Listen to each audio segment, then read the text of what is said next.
So yan, ito na, tapos na yung wiring. So basically ito yung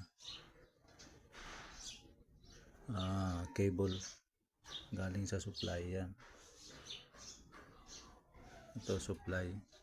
So kakabit yan dito sa line 1, line 2. Ito sa gitna, motor ito. Yan, motor yan sa gitna.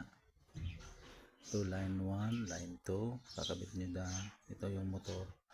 So kung may float switch ka, kakabit mo yung isang line galing sa float switch dito, and then yung isang line naman galing sa motor dito, and then yung di ba may isa pang line galing sa float switch.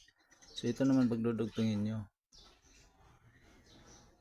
yung float switch saka yung galing sa motor. So parang naglagay ka ng additional switch.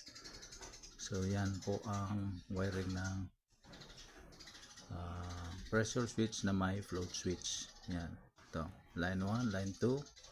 Ito galing sa float switch. Ito yung galing sa motor, then itong isang galing sa motor papunta sa float switch. So yan, ready na.